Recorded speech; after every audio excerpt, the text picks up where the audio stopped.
Hello and welcome back. Ethics in private relationship. देखिए, last lecture में हम लोगों ने पब्लिक रिलेशनशिप में प्रिंसिपल्स देखा था कि लोग को, पब्लिक ऑफिशियल्स को किस तरह से बिहेव करना चाहिए। क्या था? COROHL, सेल्फलेसनेस, इंटीग्रिटी, ऑब्जेक्टिविटी, फिर अकाउंटेबिलिटी, ओपननेस, ऑनेस्टी, लीडरशिप। लेकिन प्राइवेट रिलेशनशिप में अगर हमारा कुछ प्राइवेट रिश्ता है, उसमें किस तरह के हम लोग को फीचर्स फॉलो करने चाहिए ताकि हमारा वो हम एथिकल बोले जाएं। तो उसके लिए है code word FCTRT। FCTRT। F का मतलब फिडेलिटी या लॉयल्टी, F का मतलब फिडेलिटी या लॉयल्टी, C का मतलब कॉन्फिडेंशियलिटी, T का मतलब ट्रूथफुलनेस, R का मतलब रेस्पॉन्सिबिलिटी या अकाउंटेबिलिटी, T का मतलब tolerance and acceptance of small flaws. तो देखो, प्राइवेट रिलेशनशिप में बहुत प्यारा सा कोड है कि अगर आप इसको फॉलो करते हो तो आपके रिश्ते, प्राइवेट रिश्ते काफ़ी अच्छे तरह से चलते हैं। FCTRT, F का मतलब क्या है? फिडेलिटी या लॉयल्टी। अगर आप किसी के साथ में प्राइवेट रिलेशनशिप में हो, whether you have a boyfriend और अ गर्लफ्रेंड और वॉट एवर, जो अगर आपका प्राइवेट रिश्ता है उसके साथ में आप लॉयल रहते हो तो अच्छा होता है। सी का मतलब कॉन्फिडेंशियलिटी, मतलब एक दूसरे की कॉन्फिडेंशियलिटी को मेंटेन रखना, पब्लिकली उस चीज़ को नहीं करना, तो वो काफ़ी एथिकल माना जाता है। FC हो गया। TRT, टी का मतलब है ट्रूथफुलनेस, ट्रुथ, सच्चाई के साथ बने रहें। आर का मतलब है responsibility, yes, you have to be responsible for each other, you need to be accountable for each other. और लास्ट में टी जो है tolerance and acceptance of small flaws, छोटी छोटी गलतियाँ उसको हम लोग बेयर कर सकते हैं, टॉलरेट कर सकते हैं और एक्सेप्ट कर सकते हैं। तो अगर आप ये 5 चीज़ें अगर आप फॉलो करते हो अपने प्राइवेट ज़िंदगी में तो आपकी ज़िंदगी बेहतर होती है, आपकी प्राइवेट रिश्ते बेहतर होते हैं। सो ethics in private relationship is FCTRT, Fidelity और लॉयल्टी। C क्या है? कॉन्फिडेंशियलिटी। ट्रूथफुलनेस, R से रिस्पॉन्सिबिलिटी, अकाउंटेबिलिटी, T का मतलब है tolerance and acceptance of small flaws. Ethical state that judges the morality of an action based on the action's adherence to rules। एक कैसा ethical state है जो कि जज करता है, दैट जजेस the morality of an action based on the actions adherence to rules. मतलब वो जो एक्शंस है ना, वो रूल्स को फॉलो कर रहे हैं कि नहीं कर रहे हैं, उसके बेसिस पे हम जज करेंगे कि जो एक्शन है हमारा वो मोरल है या नहीं है। तो ये कौन सा कॉन्सेप्ट है? ये है डियोंटोलॉजिकल एथिक्स। ये है deontological ethics. So ethical state that जजेस the morality of action based on the actions adherence to rules. Rules और रेगुलेशंस फॉलो हो रहा है कि नहीं, आउटकम भाड़ में जाए, हमको रिजल्ट मिले ना मिले, हमारा सही उद्देश्य पूरा हो ना हो, हम रास्ता सही अपनाएंगे, ये हमारा स्टैंडर्ड्स है। तो ये जो कॉन्सेप्ट है ना, ये है डियोंटोलॉजिकल एथिक्स। डियोंटोलॉजिकल एथिक्स। तो देखिए, हर सिचुएशन के सिचुएशन पे अलग अलग पर्सपेक्टिव्स काम आते हैं। कोई भी एक टाइप का पर्सपेक्टिव सही नहीं हो सकता, गलत नहीं हो सकता। सिचुएशन के हिसाब से, ज़रूरत के हिसाब से हम चीज़ों को एडजस्ट वगैरह करते रहते हैं। सो ये फिलोसोफर्स ने अलग अलग एथिक्स के कॉन्सेप्ट दिए हैं। सो एथिकल स्टेट दैट जजेस the morality of an action based on the actions adherence to rules. ये कौन सा कॉन्सेप्ट है? Deontological ethics. Ethics which offers principles to use resolve difficult moral decisions. कौन सा एथिक्स प्रिंसिपल्स को apply करता है जो कि बहुत ही डिफिकल्ट मोरल डिसीजंस को लेने में? वो है normative ethics. Ethics which offers principles to use to resolve difficult moral decisions, normative ethics. Ethics which offers which offers principles to use to resolve difficult moral decisions. अगर बहुत ही ज़्यादा difficult moral decisions है ना, उसको resolve करने के लिए जो प्रिंसिपल्स ऑफर करता है, वो कौन सा एथिक्स ऑफर करता है? वो नॉर्मेटिव एथिक्स ऑफर करता है। 3 challenging views on how to answer the moral queries. 3 challenging views होते हैं जिस पे बेसिस पे हम लोग मोरल क्वेरीज को आंसर करते हैं। पहला वर्च्यू एथिक्स, दूसरा डियोंटोलॉजिकल एथिक्स और तीसरा टेलियोलॉजी और टेलियोलॉजिकल एथिक्स। पहला है वर्च्यू एथिक्स, दूसरा है डियोंटोलॉजिकल एथिक्स और तीसरा है कंसीक्वेंशियलिज्म और टेलियोलॉजी। तो 3 चैलेंजिंग व्यूज़ हैं on how to answer the moral queries. जो मॉरल क्वेरीज होते हैं ना, उनको आंसर करने के लिए 3 चैलेंजिंग व्यूज़ हैं हमारे पास में। पर पहला क्या है? वर्च्यू एथिक्स, दूसरा है आपका डियोंटोलॉजिकल एथिक्स और तीसरा है टेलियोलॉजिकल एथिक्स, मतलब कंसीक्वेंशियलिज्म। सो इसमें डियोंटोलॉजिकल जो एथिक्स है, डियोंटोलॉजिकल एथिक्स वो क्या है? वो उसका मतलब होता है कि रास्ता हम लोगों ने किस तरह से जा रहे हैं, हम लोग रूल्स पे एडहियर कर रहे हैं नहीं कर रहे, कि हमारा एक्शंस मोरल तभी कहलाएगा जब हम लोग रूल्स को फॉलो कर रहे हैं, ठीक है ना, तब हम उसको एथिकल बोलेंगे। और अगर हम रूल्स को फॉलो नहीं कर रहे हैं तो हम उसको अनएथिकल बोल देंगे। और वही उल्टा होता है टियोलॉजिकल कॉन्सेप्ट में, टियोलॉजिकल एथिक्स में। यहाँ पे एंड्स मैटर करता है रादर देन मीन्स। कौन सा रास्ता आप अपनाए हो फ़र्क नहीं पड़ता, आपका आउटकम अगर आपका अच्छा है, अच्छे के लिए अगर आपने कुछ किया है तो वो गलत नहीं होता, वो एथिकल ही होता है, ठीक है। तो ये 3 व्यूज़ हैं मॉरल क्वेरीज पे हम लोग बात करते हैं। So let's recap. Ethics in private relationship. Private relationship में जो एथिक्स होता है वो हम लोग किस तरह से करते हैं, 5 प्रिंसिपल्स हैं उसके।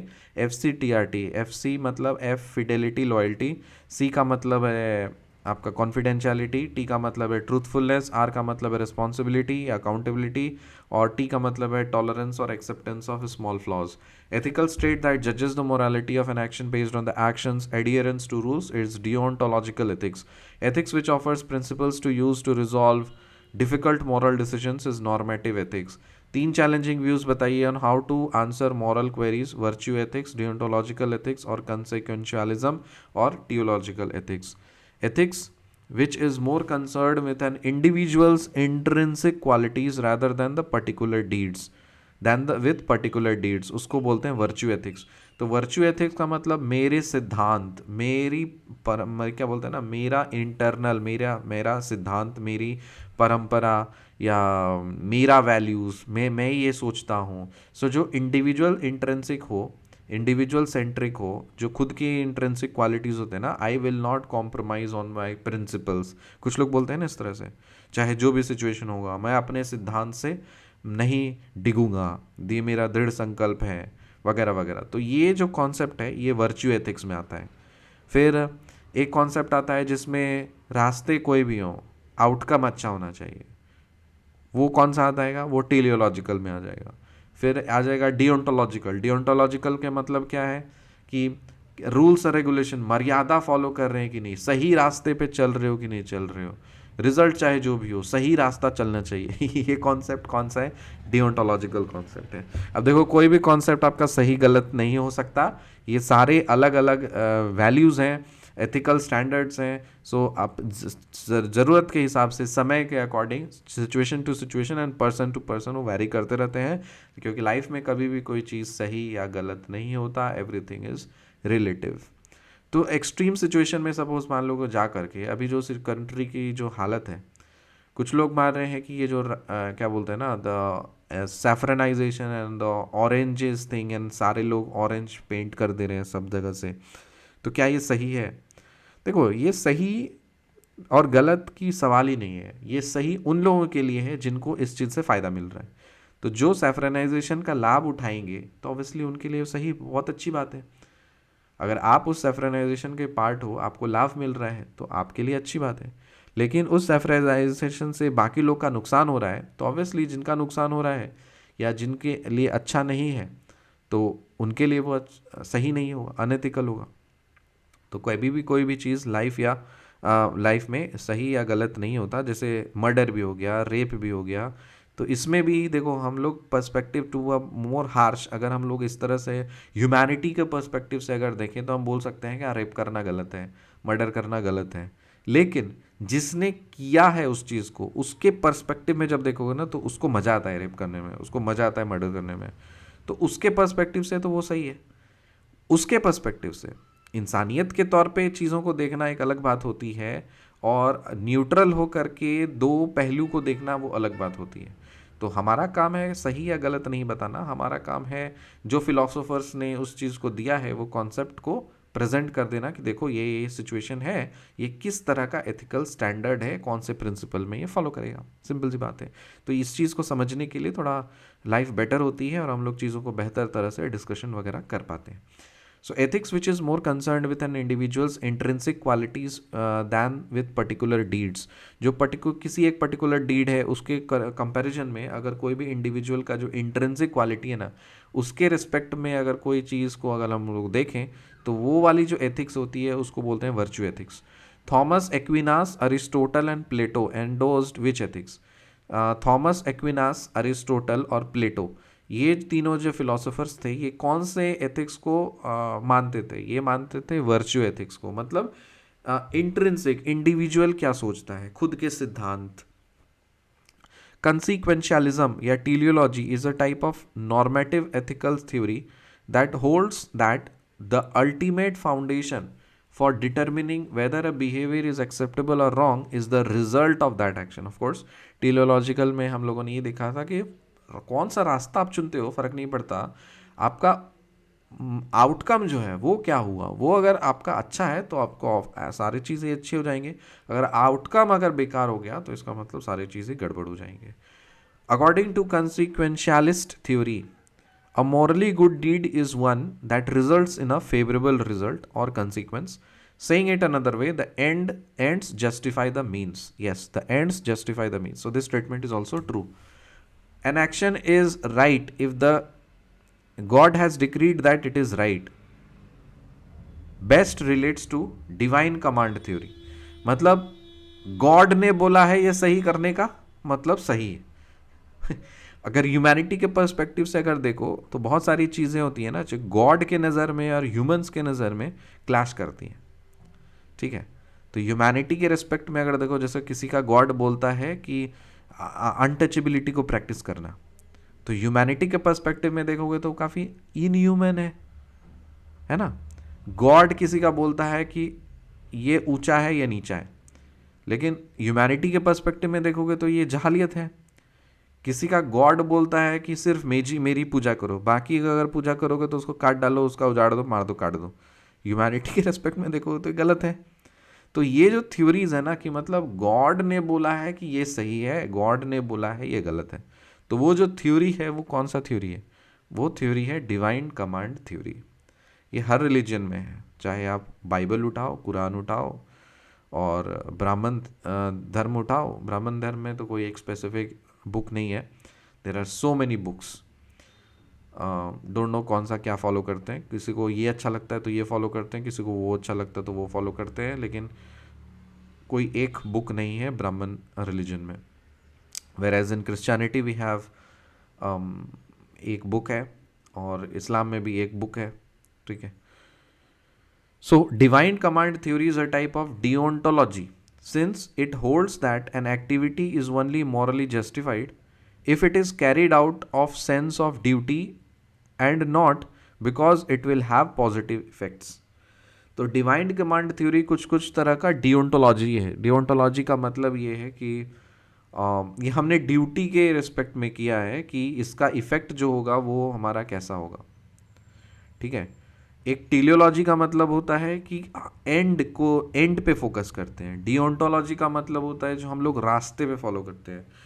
कुछ लोग बोलते हैं ना जो बहुत धार्मिक होते हैं, जो गॉड के फॉलोवर्स होते हैं, तो चाहे हमारा प्रेयर काम करे ना करे, हम अपनी ड्यूटी करनी है, चाहे हमको रिजल्ट में कुछ भी मिले, हमारे साथ बदतमीज़ी करे या हमारा नुकसान करे, तो ये हमारे कंट्रोल में नहीं है, ये हम लोग नहीं बोल सकते। हमें बस अच्छा कर्म किए जाओ, फल की चिंता मत करो, है ना।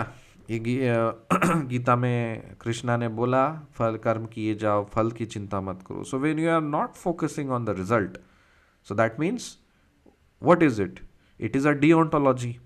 And when you are focusing on the result, so that is teleology. So deontological concept है which is a divine command theory. Generally ये गॉड के थ्रू से ही आता है। गॉड बोलो, भगवान बोलो और अल्लाह बोलो, वटेवर बोलो, कि ये गॉड के तरफ से ही आता है। जो रिलीजियस लोग होते हैं वो ये थ्योरी को फॉलो करते हैं। So let's recap again. बहुत इंटरेस्टिंग है, आप इसको पढ़िएगा तो आप प्रैक्टिकल लाइफ में चीज़ों को आप यूज़ कर पाएंगे और आप बेहतर लिख पाएंगे भी, बोल भी पाएंगे, क्योंकि आपसे इससे बुद्धि खुलती है। You can use this terms in your answers.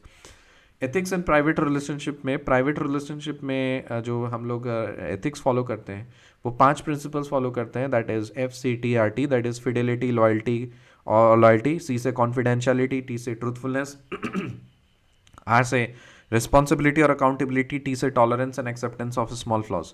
Ethical state that judges the morality of an action based on the action's adherence to rules is deontological ethics. Ethics which offers principles to use to resolve difficult moral decisions is normative ethics. 3 challenging views on how to answer the moral queries is virtue ethics, deontological ethics, and consequentialism or teleology. Ethics which is more concerned with an individual's intrinsic qualities than with particular deeds is virtue ethics. Thomas Aquinas, Aristotle, and Plato endorsed which ethics? Virtue ethics. Consequentialism or teleology is a type of normative ethical theory that holds that the ultimate foundation for determining whether a behavior is acceptable or wrong is the result of that action. According to consequentialist theory, a morally good deed is one that results in a favorable result or consequence. Saying it another way, the ends justify the means. An action is right if God has decreed that it is right, but best relates to divine command theory. Divine command theory is a type of deontology since it holds that an activity is only morally justified if it is carried out of sense of duty and not because it will have positive effects. मिलते हैं आपसे अगली video में, तब तक के लिए।